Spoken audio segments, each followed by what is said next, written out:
we spent the past couple of years in a crazy hot market. Louisville home sales decline as demand outpaces supply. Effective communication is at the core of any situation. If you master these two ideas, you'll have a chance of being successful at residential real estate marketing. I think you need to be looking for investment opportunities that move the needle. The market will never crash if demand exceeds supply. This is what I've been telling you all along. This is the Jay Pitts Show. And we're back, folks. Welcome back to the Jay Pitts Show. I'm your host, Jay Pitts, here with Ryan Harris. What's going on, man? So now that we're not on the radio anymore, which we talked about last week, my show notes are I just have a list of things, and we're going to see where it goes. I see what flows into the next thing better. Well, we don't have to. We don't have to. There's no segments. That makes it very much easier. Yep. I will say we didn't cover something just before we came on air. Ryan does not know who Bone Thugs and Harmony is. Well, and this is criminal. And he is too young. It just illustrates the age gap between he and I. Yeah, it was more like Lil Wayne. I mean, I like Lil Wayne. Yeah. So this came up. I'll tell you, this came up. I roll into the gym this morning, and I work out with Matt Hoagland and Jeremy Byers 5 days a week over here at Crunch Fitness next to the office. And this morning, it's usually like I'm there first or second. Jeremy and I get there about the same time because we both take kids to the same school, and then we kind of take the same route. And so Jeremy was late-ish, not late, but just a minute or two behind today. And Hoagland actually rolled in second, which is funny. And so for those of you that don't know, Jeremy and Matt Hoagland are two very high-producing team leaders and agents. Well, team leaders and agents here. Been here for a while. Jeremy's been with me since 2010. Matt joined the brokerage in 2015 or 2016, early 2016, right after we started it. And so anyway, so I walk up to Matt's window as he's not getting out of the truck yet, and he is blasting Bone Thugs and Harmony. Ghetto Cowboy is the song, which is funny because wasn't on one of their albums. They had a very popular album that came out of nowhere, right? They had a song called First of the Month. That's probably their best hit. But they pretty good out of nowhere Cleveland rap group that was kind of like, burst onto the scene a little bit. I was very young when it came out, so obviously you were like an infant probably. But it's one of those that people do know. And so we get in the gym, and Ghetto Cowboy was like, it's really out of character. It was like a song off of a movie soundtrack that they did. It's very PG compared to the rest of their videos and songs. And so it's a bit obscure for them, but it was like one of those that you just definitely heard. It crawls into your brain and you can't lose it. You might have even heard it. If you heard it, you might say, oh yeah, I know what that is. Possibly. So possibly. But so we walk in and we're talking to Jeremy. I mentioned the group, and Jeremy's like, oh yeah, I'm a big fan. And I said, yeah, Hoagie was out there jamming Ghetto Cowboy. And he's like, what's that? He had no clue about the song, but he professes to be a really big fan. And so we played it for him, didn't have a clue. And so this leads to him like sending his group text, who were like his fraternity brothers at U of L when the song was out. All of them have heard about it pretty much. And now Jeremy is like kind of really surprised that he's a fan of this group and he has no idea what the song is. But that would so be now cool too. We're walking around the office. If you ever want to know what it's like to work at RPP, it's me walking around the office asking you if you've ever heard Ghetto Cowboy by Bone Thugs and Harmony. Or people are yelling into your office when the door's open. You got a minute? Got a minute? There's absolutely a lot of got a minute meetings, but that's okay. Yeah. I'm open for that. Okay, so you were just talking. You got a release from someone, and they were blaming it on leap year. Yeah. Got to be honest. I know probably knew this at one point. I don't have any clue what a leap year is. Okay, so I'll school you. Would you like me to school you? And why is it just a leap year today? Is it not a leap day? Today is leap day. It's not leap year. This is a leap year, which happens every 4 years. So here's the reason, okay?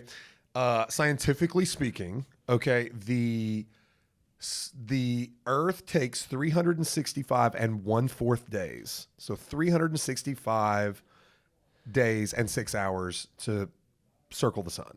Okay. So once every 4 years, we add a single day to the calendar. And since February is the shortest month with 28 days, we add it to February. So there is a February 29th once every 4 years. Wow. Today is leap day. This is a leap year. And, it really is superstitious and goofy, but a lot of people tend to believe that weird things happen on leap day. There are actually people born, obviously, on leap day. Yeah. Their birthday is February 29th, so they only have a birthday once every 4 years, truly speaking. It's all coming back to me now. I think they celebrate their birthday on March 1st or February 28th or whatever the other years. But technically, so it's funny. You're like, are you 10 when you're 40? Like, I don't know. I've heard a lot of people say your first birthday is actually your second. Because the day you're born is your actual birthday. It's the actual birthday. But you're not. I guess your birthdays are. How many years? It's an anniversary. Yeah. It's an anniversary. So, yeah, you are not 1 year old. You are 0 years old on your actual birthday. Yeah, I just saw it because a lot of people were trying to make like somebody 29 or 39 feel like they were already 30 or 40. Yeah, well, works an opposite when you get a little older. Yeah. How different is the 40th birthday to the 30th? None to me. Yeah. I had no feeling about it whatsoever. I mean, like, I remember like weird birthdays for me were like 36. It's like there's really no rhyme or reason to it, but it's like, oh, I'm not really young anymore. You know, it like, and it's not like this momentous birthday, so there's not like a lot of intention to it. Like 22 was weird, because you like place emphasis on 18 and 21 for obvious reasons, and then 30. But like, 31 is weird. Yeah, I'll be honest. I feel like, and I've been thinking about this more and more lately. Just I'm not 30 yet. I'm 28, so still got a little bit. But I feel like people only hate turning 30, only hate turning 40, only hate turning 50 when they're not working towards anything or not healthy or don't have something they're chasing. Because if you're doing all those things, you still feel very young and like you have a lot to strive for and work towards. So it's not like, oh. I mean, I definitely feel different. I'm in better shape physically than I probably was at 35, but I still definitely feel the effects of aging. You know what I mean? Like sleep is different, digestion is different, like, soreness after a workout is different, recovery is different, but it takes me a little longer to get loose. Like I don't want to just step on the first tee box. Like I want to go and take a few swings on the range because I'm at that point now too. It really is. I mean, there's something to it for sure. Recovery, hangovers are terrible at 40. Well, I'm already feeling that too. So yeah. That's why I don't drink that much anymore. Well, you're starting. Well, and I don't either. What I often say, I consume substantially less alcohol than I used to, but more often probably. Yeah. Like more often, like it used to be none during the week and a lot on the weekend. And now it's a cocktail 2 to 3 days a week. And like the weekend is no different than a weeknight. Yep. Unless it's like a big event or something like our Christmas party or something like that. All right. Completely agree. Great start to the podcast. Leap year and Bone Thugs. Yeah, Bone Thugs. So I didn't want to say it wrong. So well, I already got wrong because I was arguing Hoagland that they came from Cincinnati, but they're actually from Cleveland. So gotcha. Well, yeah, I'm sure Hoagie was rolling in there playing that. He's pumped because of Bitcoin right now, which I think talk about pump. I think we'll get into it Doge later, is pumping, or we can get into it now. No, let's talk about it because Doge is on the rise too. I can't talk about that. I know you can't, but straight face. But I will tell you, and it's a what you would call. All right, so I'm just gonna go there, Ryan. We talked about it last week. It's a shit coin. Yep. It's just the most popular shit coin, and there is my curse word for the week. You can hit the bell, but we have a connection to Doge here in this office. Scott Radcliffe, one of our agents, bought a whole bunch of Doge. Did he ever sell it? No. Take a guess on the total value of his Doge purchase at its peak. It was like 100,000 or something. More than that. Wow. It was like 175 grand. Dang. And he didn't sell. And then he didn't sell, and then he didn't sell, and then it started to tank, so he kept it. And so Doge was up like 60% yesterday. Wow. Like Doge is at like right at 13 cents. So, makes my skin crawl. I get it, man, but like I think the way you should look at this is the power of Bitcoin. Yeah. Because it's a lag effect. Here's what's kind of funny about it is it's only Ethereum, Doge, and Bitcoin are up right now, and none of the other altcoins are up. Yeah. But I wanted to just talk about a couple things going on with Bitcoin that I have written down here. So if you listen to this podcast or know me at all, I'm very much, I would say, in love with Bitcoin. And it'd probably just fall more in love with it every day, even if it drops. Have a very strong belief in it. So Bitcoin right now, this time last year, was like 16,000, down from its all-time high of 69,000. We're back above 60,000 now. I don't know where it's at today, like 63 or something. I was just looking. It reached 64 yesterday, but, this is all caused by 61.8 right now. Okay. So this is all caused by the Bitcoin spot ETFs that were approved.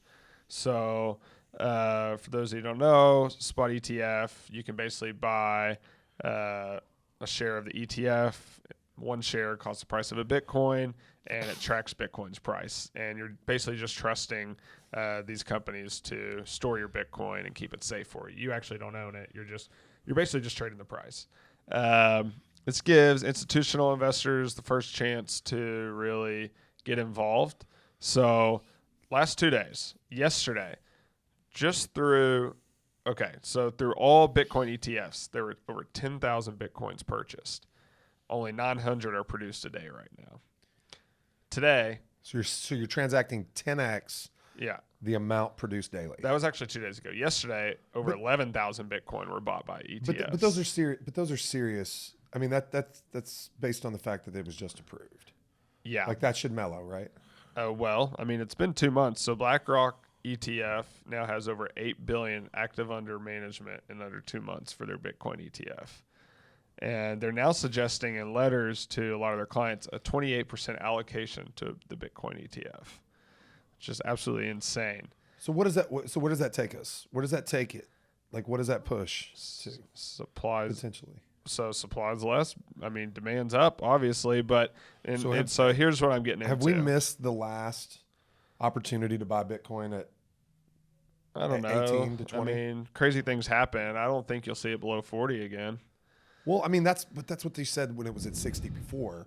And like, I'm kicking myself because I believe in it enough that I should have bought it at its bottom. Yeah. I should have bought a whole coin or two at its bottom. Yeah. And I didn't.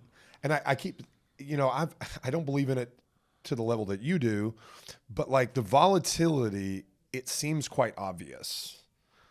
Or it has. Everything that has transpired over the last 2 years seems to me to be very obvious and easier to spot. So for example, I know you would never do this, but if I were to buy and sell and rebuy and sell and rebuy and sell and rebuy, that's fine.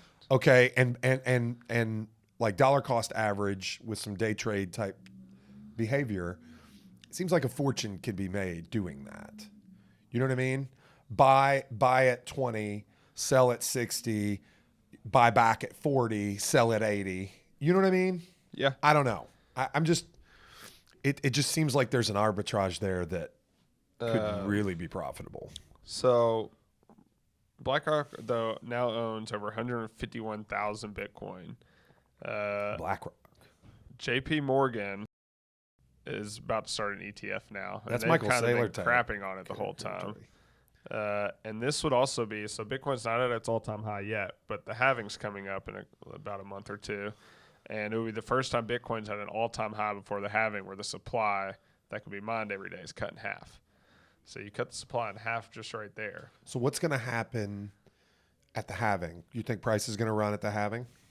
Yeah, some people may say the price is the halving's priced in already, but I mean, who really knows at this point? Like this, I don't know. This just feels different than last time. Maybe it's because I rode from 69,000 all the way down to 15,000 and sold nothing. Where now I feel. Did you buy more? A little bit here and there, but I mean, I already had so much that Yeah, you got what, 2 coins? Mm-hmm. Yeah, solid. Yeah, it's crazy to me that you didn't buy more at 15.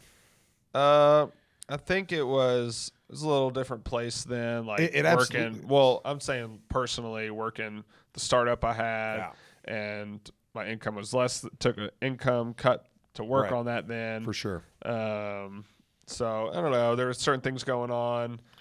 If it did that again, which it never will, I would probably allocate another $100,000 to it. Yeah. I'm trying to think. I mean, like, I don't know what I was thinking because I was capable and I just didn't.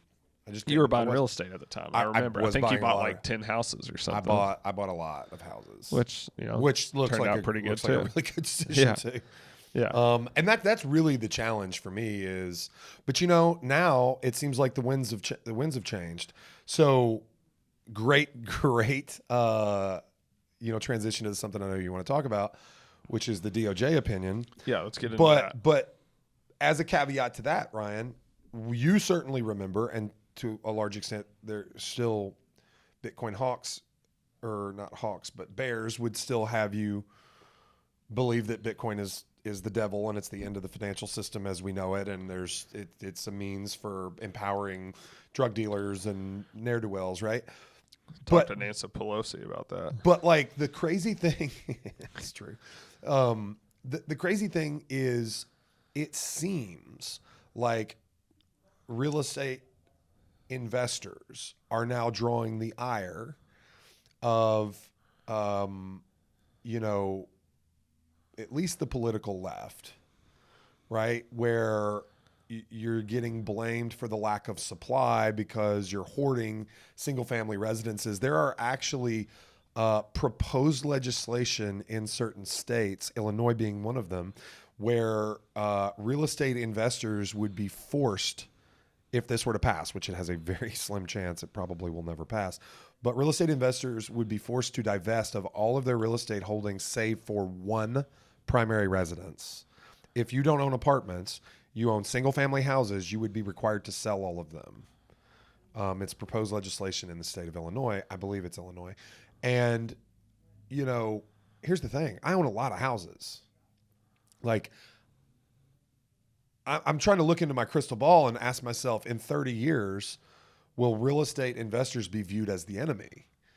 The way Bitcoin investors were looked at 10 years ago. Yeah. But somehow now, Bitcoin is becoming more in vogue, it seems, more acceptable to the establishment, right? I think it's partly because everybody, I feel like every day, is having less and less trust or belief in what our government does or tells us. So, but even the government, the government seems to have its changed stance on that. And all this changes with a different administration. We have to acknowledge that. But yeah, it's kind of interesting. So I got to bring this up real quick. I mentioned Nancy Pelosi's name, and everybody, both sides do insider trading. But so 2 weeks ago, Congress, was briefed on a serious national threat. Have you heard about this? Might have. So the briefing was the week before. Everybody remembers everybody's phones weren't working for like half the day. Yeah. Okay, so the week before that happened, she bought $1 million worth of cybersecurity company, Palo Alto Networks. Well, now the government's hiring that company to investigate the what happened to everybody's phones. And it was an options trade. It wasn't just. It was $1 million options bet. They're worth over $300 million now, the Pelosi's, and she makes $120,000 a year, or around there. Yeah. Now, I do believe that, in fairness, her husband has a very high paid position, but absolutely nothing to amass $300 million worth of wealth. There was no business built and sold, right? Yeah. There was none of that. It was investing that built their wealth, and the returns are unheard of. Yeah, it's crazy. And I just don't see how that's allowed, but it is. Okay, so you mentioned DOJ. Let's hop into that. I'll just let you kind of run with it for a bit and jump in when I see fit. Essentially, I don't have information prepared or whatnot or articles to reference, but the long and short is, obviously we've heard of, in real estate, the lawsuits that have plagued the industry over the last year, multiple years actually. They just came to more fruition, where the argument is that buyer commissions should be decoupled from listings. You have National Association of Realtors having their suit dismissed, but it's being revived currently. You have large national real estate companies, state and local associations of realtors doing settlements based on these different myriad of different lawsuits. Stitzer Burnett being the largest of which, where you know, something like $4.8 billion or something has been awarded. It's under appeal. We don't know if that'll ever happen, but it has been written or publicized that hundreds of millions of dollars in settlements have been or are in the process of being paid by Remax, Keller Williams, Anywhere Real Estate, which is the parent company for a number of real estate brands. So anyway, the DOJ came out with a directive. Essentially, they weighed in with their opinion. It's not a lawsuit. It's not a piece of legislation. It is not an executive order. We all know that the DOJ is a function of the executive branch of government, which is presided over by the president. It is fairly in line with what you would expect from this administration, where, you know, it has the kind of aura of consumer protection. Okay, we've discussed at length on this podcast and radio show before how this administration and their consumer protection type approach has done just the opposite. I believe this to be the same. We talked about this specifically. It worries me as a professional in the industry because the lawsuits are one thing. The industry has had a good run. Profits have been high. These companies have large bankrolls. They can pay the settlements. They can afford to do that. They've made some modifications to improve competition. They've made some improvements to empower the consumer to do business on their own should they choose. There are less anti-competitive practices on the books right now than they were prior to this. So in that respect, I can see it being a good thing. Where I draw the line on this being a bad thing is when it hurts the consumer and the unintended consequence. Here's the thing. We've discussed it before. If you decouple listings and buyer agent commissions, what you have is you have the buyers with the least amount of resources and the smallest ability to compensate a credible agent. Essentially, they are likely to go unrepresented or be represented in dual agency by an agent who is under contract to represent the seller already. Yeah. So it's gonna lead to more dual agency. And what about the states where dual agency isn't legal, because there are those? Then that buyer is completely unrepresented because they can't compensate their agent out of closing. They're already on an FHA 3.5% down or a grant down payment, zero down kind of situation. We're talking about promoting homeownership, and so far all this administration has done is put in tax credits that effectively raise prices in a competitive environment and limit if you're poor. It's going to hurt a lot of first-time home buyers. Limit your ability to hire a real estate agent. Yep. So, so a lot of agents aren't worth the money they're paid. I totally understand that. There are different ways to solve this problem. Okay? You don't need to make the people who are least capable of writing a check to compensate an agent less likely to use an agent. Yeah. That gives the seller an inherent advantage. Yeah. I think the whole thing people forget too, these commissions are negotiable. You have other options already. Yeah. Nothing's required. No. I don't know. It's going to hurt first-time home buyers. We've talked about it on the show before. Could dive in deeper, but I think you gave a really good overview. So I know that was a bit spirited and a bit long-winded, but I just can't. It worries me for the consumer. It worries me for the consumer. I've been on record by saying, look, I believe I'm worth 3% if that's what we charge. If I believe we're worth what we charge. If commission compression happens because the market deems that real estate agents are paid too much, I'm with that. I'm fine with it. Yep. I'm a free market capitalist. So if I have to work for 2.5% or 2%, what's going to happen in reality is my competition is going to shrink because there's less commission dollars to spread around. The Pareto principle is still going to be there. 80% are going to make 20% of the money and 20% are going to make 80% of the money. I'm going to be in the 20% that make 80%, more than likely, because of my history and our track record. And so what that means is I have fewer people to compete with. I think the main thing, The number of transactions is going to be static. Yeah, not the main thing, but I think one of the big things people are not realizing with this is you hurt the buyer, you lower demand, you lower home prices that sellers are selling. Yeah. So at the end of the day, you're hurting sellers as well. This really doesn't make a lot of sense to me. We'll see what comes out of it, but this isn't going to change fast. So we'll see what happens. I don't even know that it lowers prices, Ryan. I mean, okay, maybe that hurts sellers. I think the way it hurts sellers is it decreases demand. I guess that's what you're saying. Yeah. So by decreases decrease, okay, so demand. indirectly it hurts Yeah. sellers. I get that. Yeah. I get that. But there's just such little inventory. I think buyers are going to find a way when they're capable, more than likely. But ultimately, if you hurt demand, you're going to. I wonder what the You're VA gonna would do increase supply. with their buyers if they would pay buyers agents. I really don't know. Yeah. I really don't know. Those are all great questions. There's, you got zero down veterans buying homes, getting closing costs paid for by sellers, they're used to getting into homes with zero money out of pocket.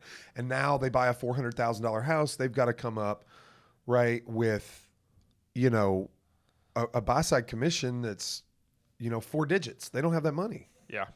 Yep. All right. Let's move on. I have another real estate question, but Let's go for maybe we'll get it later. I want to Whatever. move to some fun stuff. This is kind of real estate too. So this is overrated, underrated. Jay, I'm going to give you a topic. You need to tell me if it's overrated or underrated for real estate agents to do. I guess this could apply. Some of these could apply to other entrepreneurs as well. Okay. If you want to give thoughts after, you can. Sure. Okay. So overrated, underrated. Door knocking. Underrated. Okay. It's annoying, but it is underrated. It does work.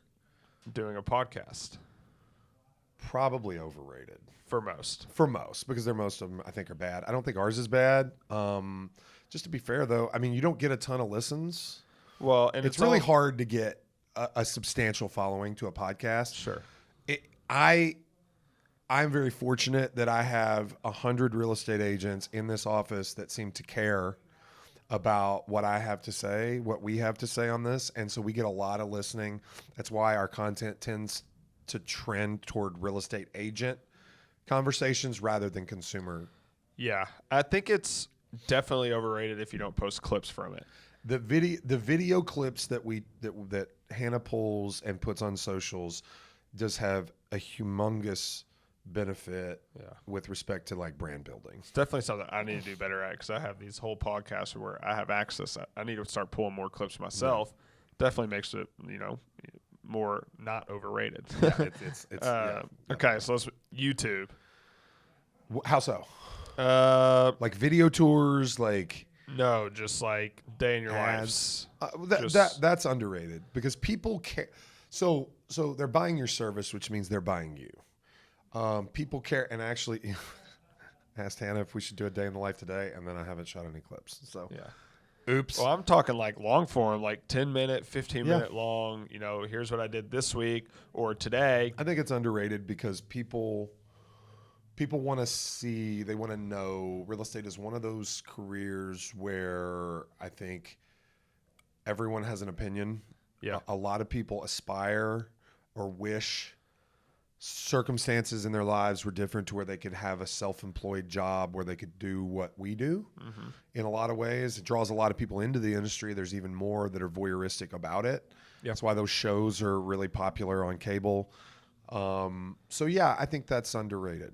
Yeah, and you don't have to be. I think what I'm going to do, and I have it as a goal of mine this year, is to get a YouTube channel going. I've started one, just have shorts out now, but long form, like vlog style, not even really focusing on real estate. Sure, maybe I'll be going to showings or doing this podcast or going to a closing, but just videoing what my family does throughout the day. At the end, you're showcasing the city through that. True. So I think definitely underrated as well. Instagram Reels. I'm going to still say underrated. While it may seem like a crowded medium, very few do it well, and the ones that do it well get tons of mileage. Yep, and very few do it consistently. Yeah, everybody posts one reel a month. Nobody posts, except us and a few others, one a day. Yeah. Right? One a day is great, a great cadence. Yep. TikTok. I'd say less valuable than I'll say overrated. I'm gonna go overrated. It is similar but less valuable than Reels because Reels pulls views from your network. Yeah, absolutely. Couldn't agree You're more. getting. I'm very proud of our TikTok following. We very organically built about 2,200 followers, which I think is really cool, starting from zero. And it's to me, it's a validation of our content because those viewers are not watching because of who I am. Yeah. They're watching because of what the content is. So to me, it's the same content we put on Reels. So it's 30 extra seconds for Hannah to throw it up on YouTube, or not on YouTube, but on TikTok. And for me, I use it more like when we have a video go viral and get 50,000 views on TikTok, I put a lot of stock in that as an assessment of the quality. Yeah. Like some of my dumbest videos have gotten 15 to 20,000 views on Instagram. You know what I mean? Yeah. So I think Instagram did a really good job of weathering the TikTok storm when TikTok was blowing up. I think Instagram's made a really strong comeback and the preferred platform of majority of people now. I would tend to agree. They created stories essentially. That is huge. Reels, they obviously copied TikTok, but to me, it's so funny. Do you ever do this? This tends to happen when somebody sends me something to watch, and I don't pay attention. I click the link. It moves over to the app, and I get sucked into the rabbit hole, right, where I'm just I forget which app I'm in. I do not.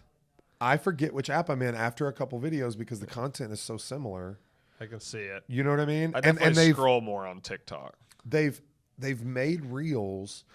I've even gotten to the point where I am aware of my algorithm and the differences of my algorithm on each device or on each app. Yeah. And so, like, we talk famously on this about golf a lot. The Instagram Reels knows I'm into golf. Like, it gives me all kinds of golf. TikTok doesn't really, not that much. I get kids coaching videos on TikTok, right? And so it's really funny because if I want golf, I'll go Reels instead. Yeah, it's really funny how that works. Yeah, it is. Okay. But I don't know. You're right. I think they weathered the storm. Last one about social media, Facebook. I'm gonna go underrated. I think so too. I'm gonna go underrated because one time it was the only game in town for social media for real estate agents. It has morphed and evolved, but a really well-timed topical feed post on Facebook can do very well. But also, probably the most underrated feature of Facebook is that Facebook is the Google search for people that are not famous. You can almost find... Most people have it, even if they're not active on it. Yeah. When I get a resume for a job posting, the first thing I do is I start with Facebook and then I go to Instagram. But I search for people because it's their name. It's not their handle, right? I've seen a correlation of the agents who sell the most real estate in Louisville have a ton of what am I trying to say? Whenever they post on Facebook, they have a ton of likes and comments. Yes. Like their engagement is, there you go. Their engagement on Facebook is pretty insane. It is. And it has, I'm telling you, it's the people who sell the most real estate. I posted there the other day about the Cybertruck as it sits over your shoulder there. And I got an insane amount of comments. Right. And it's funny. Some of them were hate. Like, why would you ever buy that? Like, I didn't even say I was buying one. I said, is anyone aware of anyone in the state of Kentucky that actually has one yet? So you wanted to talk to them. I was just curious. So Yeah. a guy from E-Town that I know has one that's supposedly arriving, a foundation series that's arriving in 2 weeks. He called me. He was like, dude, come down. I'll let you drive it. I was like, number one, that's cool. Yeah. I'm excited to do that. But frankly, I just wanted to know, because here's what gave me the idea, and I'll name drop for a second. A friend of mine, a real estate agent in San Diego by the name of Kyle Whistle. I saw he put EXP on it. I just saw that post today. He wrapped it. Okay, so I saw that post. It was from a week or two Brilliant. ago. So the looks he gets already. Yeah. And so I'm texting him. I see his post. I text him, how's it going? What do you think? It's amazing. I love it. Blah, blah, blah. He's a techie kind of guy. He's like me. He would appreciate this.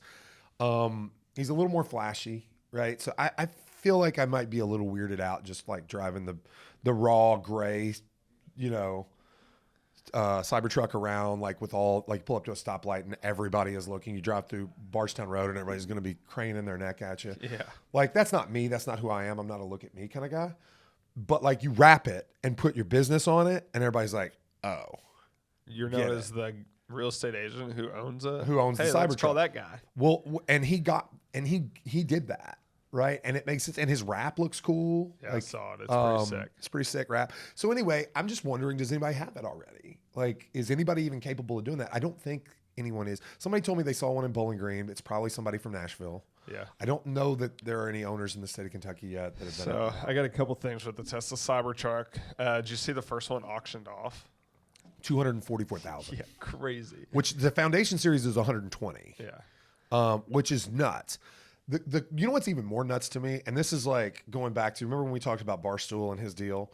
Like these deals that these brilliant business people can make work. And I don't know if the Cybertruck will be a success yet. It seems like it will. But the sticker is the $100,000. Yeah. Elon's getting an extra 20 grand by putting a badge on that says Foundation Series, which is really just you get the permission to buy one of the first ones. Yeah. Which ones, there already talk of them rusting. So it's like the ones with all the problems you're going to pay an extra 20 grand for. And not only that, part of the value add for the Foundation Series is free full self-driving, which isn't even live on the Cybertruck yet. It isn't even approved by the EPA or whatever. That's not even EPA, but whoever, safety. I don't know. Anyway, Doesn't matter. whatever government agency that has to approve full self-driving, they haven't even approved it yet. They can't even put it on the Cybertruck, but you're paying an extra 20 grand for it. So another thing I saw about the Tesla Cybertruck I thought was funny. They said it's a hack for people that live in San Francisco or places where your car gets broken into a lot, because there's videos of people trying to break into them and they can't. So literally, because the car has all Teslas pretty much have tons of cameras, all the backup cameras and everything everywhere, side mirror cameras, rear view mirror cameras. Anyway, yeah, they get this on film, and these videos are going viral of people trying, like taking like a baseball bat to the windows, and they can't get in. It's pretty wild, man. It is wild. I also saw Tesla and SpaceX are going to work on a car together.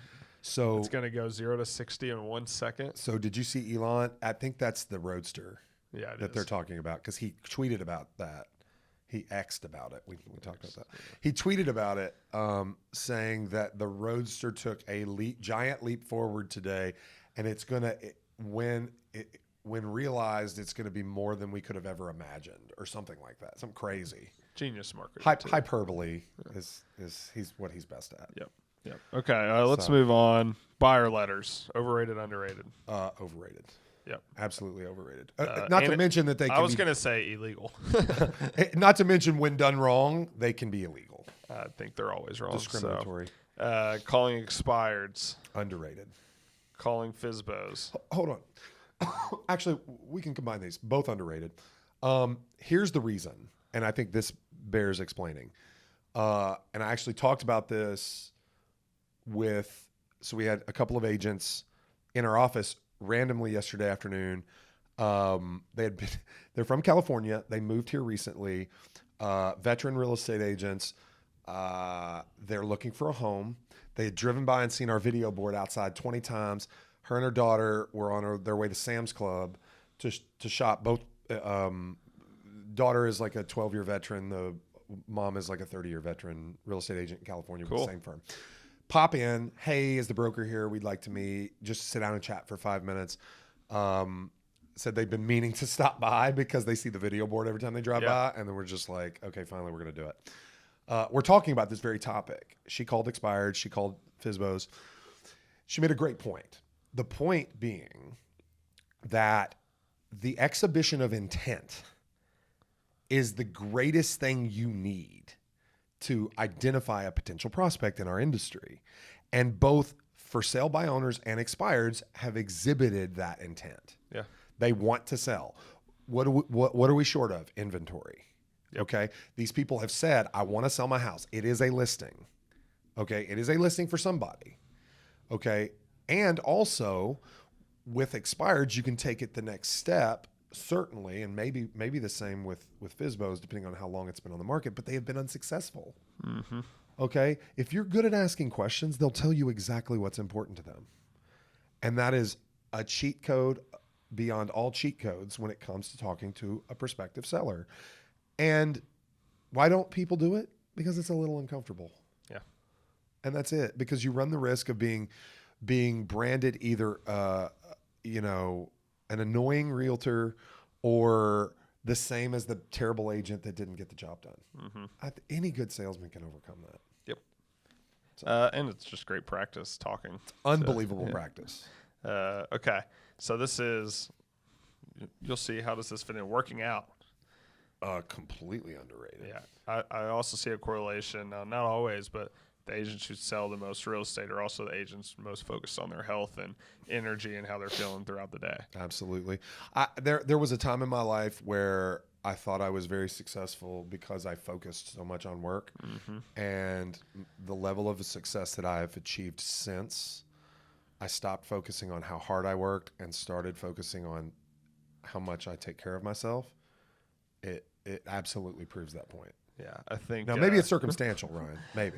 So one of the just things I just completely don't agree with. Now, I'll say I hate all politics, but Donald Trump has that body battery thing. He's like, I don't work out because you have a body battery, and the more you work out, the more of that battery you're using. That's really stupid. He says a lot of stupid things. Yeah, it's so funny. I will say he plays a lot of golf, and apparently he's actually pretty decent. Well, I mean, he never puts out. Like, I don't know if you've seen those videos, and says he wins club championships the day before the club championships played.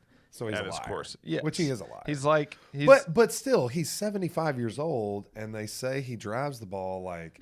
I mean, these are people that have played with him. Who was it? Yeah, he's not bad. So Kid Rock was on Joe Rogan, and I'm not a Kid Rock fan, but I heard a clip where Kid Rock says, "I played golf with Donald Trump, and he's like 250 down the middle, like every time off the tee."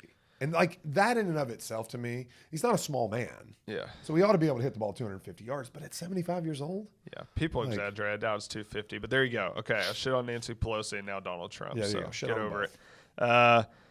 Let's go. Lunches with other agents. Just go. Underrated. Depending, I think overrated. because they don't get anything done. They use it as an excuse to it's work. But Yeah, it's not work. But networking with agents is completely underrated. yeah. So, But you can do that on social media by just liking their posts. So how I'm answering these questions is like if I was doing it. Yeah. I'm not answering for most real estate agents, but yeah, the Friday lunches that like the agents here do, that's fun. That's not work. Yeah. But like if I go to lunch with a real estate agent, I'm getting something done. Yeah. Okay. You know? Next one, going to inspections with clients. Underrated. Yep. Closing gifts. Overrated.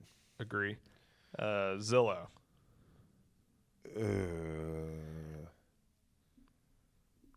Overhated. Yes. There we go. Not overrated, but overhated. I'm gonna say overrated for most. For most. We can bleep this one if you don't want it in, but homes.com. Recently overrated. I was going to say TBD. TBD, we'll see. I had a ridiculous conversation with a sales rep yesterday, which you heard all about before we got on air today. I heard you were playing bad cop, good cop yourself. It was so bad. Like, I can't imagine someone being just this bad at sales, not hearing your audience at all.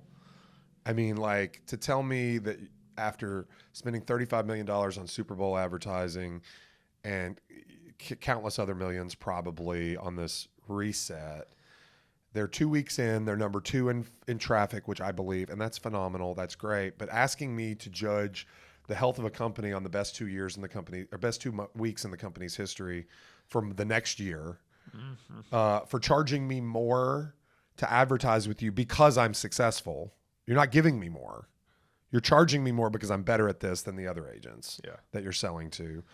For trying to tell me that fixing my price for 1 year is a favor to me, when at the end of the year, if I'm successful, you're going to raise my price because I'm successful. Yep. Okay. There's absolutely no reason for agents to be an early adopter. You can wait and see.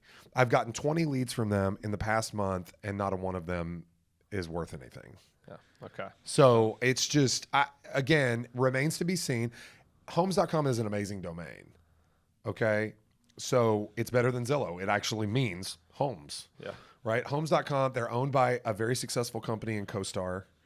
Okay. I believe that something will come of it, but you're fighting against Zillow with a 40% share of search. Yeah. 40%. That's like Czech Cola running 5 Super Bowl ads and saying, you just wait, sign up with us for a year. You just wait. Coca-Cola's going down. Yeah. It's not happening. Okay. Because more people went to their website in the last 2 weeks than Pepsi. Yeah. All right. I think this last one would be quick. Weekly blog. A weekly blog? I'm going to say underrated. I think so too. Anything done well can really help. And it takes time, so you have inherently less competition in that space. So if you master any medium in terms of marketing, it can be really successful. Yeah, I think really all it needs to accomplish is getting people's emails. Even if these people don't read the blog, it doesn't matter. They see your name popping up with the subject line. I think a combination of video and written, like you could do a weekly vlog with a written component. Yeah. You could even strip the thing and send it to AI and let it, Yeah, the vlog name still doesn't make sense. I don't like it because it's not video. It's not a video log. Yeah, I guess it is. And I hate saying it, but it sounds terrible. Vlog. All right, this might be our last question of the show. Not sure yet. We'll just see how long we talk about this. We've been going about 50 minutes now, so I got laughing when I said vlog.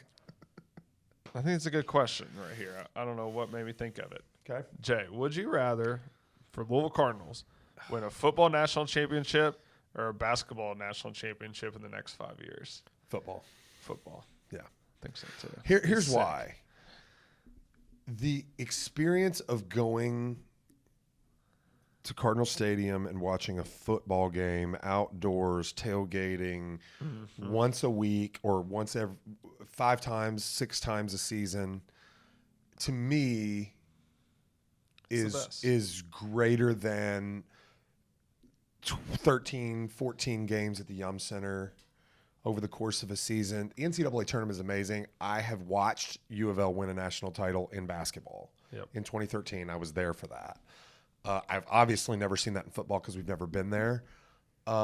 It was pretty special in the Georgia Dome watching Luke Hancock make the threes against Michigan and hit himself upside the dome while he did it. That was special. Watching Montrez literally jump over someone on an alley-oop dunk.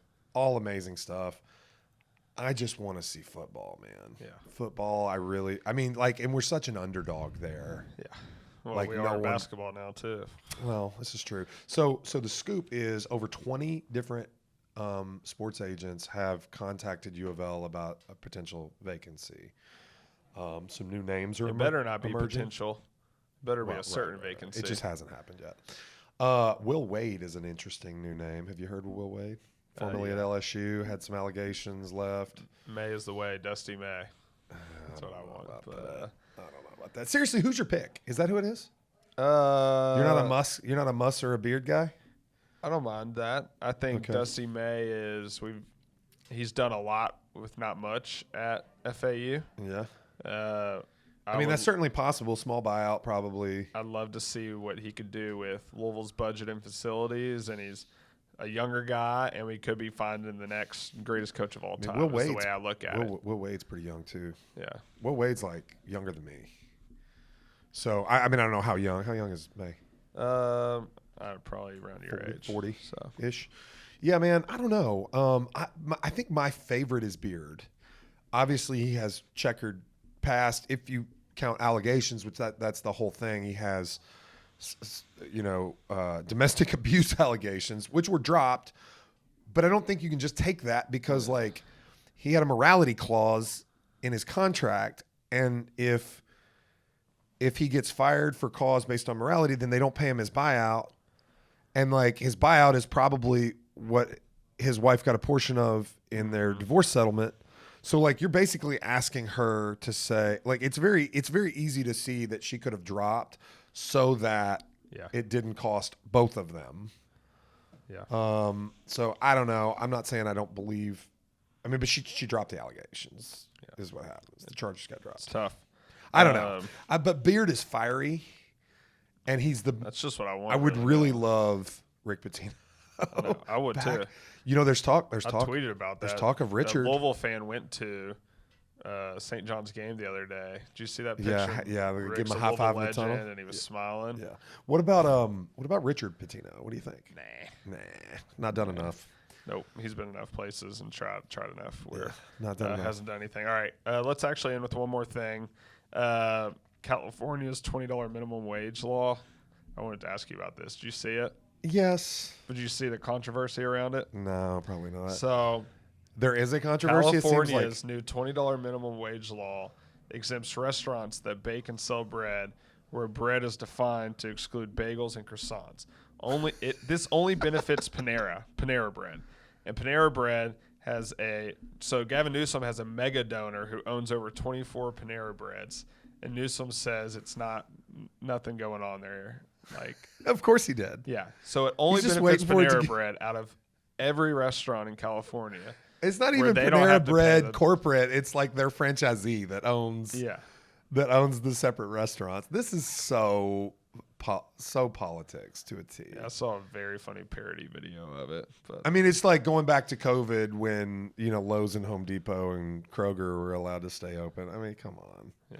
Really, Kroger was not the big deal because people need groceries. But like Lowe's and Home Depot, like you don't need to do your home renovation now. Like I don't know, man. That's something. I mean, it's I'm so glad that it hasn't started yet, but it is only a matter of time before the ugly of the presidential campaign kicks in. I know it is this year. It's happening. We talk about it'll be good. We are 9 months. We are 9 months from this. Yeah. I don't want to start yet. Yeah, not yet. I mean, I've been following the primaries, which are interesting in and of themselves. I'm not interested in talking about it on here yet. Okay. You want one more quick real estate? Yeah. What do you got? You Give me something. Give me something. Then I'll let you answer this, and then let's say try to do it under a minute, just like see what happens here. All right. What home upgrade or addition adds the most value to your home? Adding square footage. Period. Yep. Adding square footage. I would say if you're not going to increase footprint, I think finishing square footage in a basement is typically like one of the common ones. If you want to talk like below 100% return, kitchen renovations are the highest. Bathroom comes close second. Low cost renovation is paint, without a doubt. Not flooring, paint. But yeah, that's pretty much where it's at. Yeah. You know what homes I see selling for the most right now, though, and usually the rest of the house is pretty pristine too, but it's homes with an unbelievable backyard deck, like viewing area to host, or a TV under a beautiful covered deck and just a place to hang out. Like, it seems like those homes right now are just flying off the market. I don't know if it's because people are spending more time at home or people are wanting to host people at their house more, but there's something about that. So let me ask you a question. What do you think about a golf sim in your house? Golf simulator. Obviously slightly more higher end type situation, but is that so our buddy Scott Radcliffe, right, decided to stay in his house, do a large addition and a basement renovation, and he sunk the floor so he could put a golf sim in his walkout basement. Yeah. Like it really honestly kind of genius. He took like a 20 by 20 section of the basement and just jackhammered out the floor, dug about 8 inches down, and poured a new slab. So it basically effectively raised the ceiling height in the area he wanted the sim. Now he's got it like decked out with pillows. It's a huge screen with a projector for his kids when they want to do family movie nights. They throw mattresses down in there, to lounge on. It's like a really cool area, but then like it all pulls away and he's got like golf mats and he like hits. I think you definitely get more money for the right person, but you probably knock portion of the market out. That's Well, interested. when he stages it, it just looks like a projector room, like a theater room. Well, there you go then. But I see, that's what I'm saying. Like, to me, I would look at that and go, wow, that's cool. Mm-hmm. Like, I don't know. Yeah, it would be. All right. Yep, that's all the time we got for you this week, folks. We appreciate you tuning in, and as always, covered a lot today. All over the real estate spectrum. As always, you can find us on the socials. Me at J Pitts Realtor on pretty much any platform, at RyanHarris.re for Ryan. We would love a follow, specifically on Instagram, or you can go follow me on TikTok or Ryan on TikTok as well. But again, that's all the time we got for you. We'll be back next week right here on the J Pitts Show. For Ryan Harris, I'm J Pitts. Peace. We'll see you soon.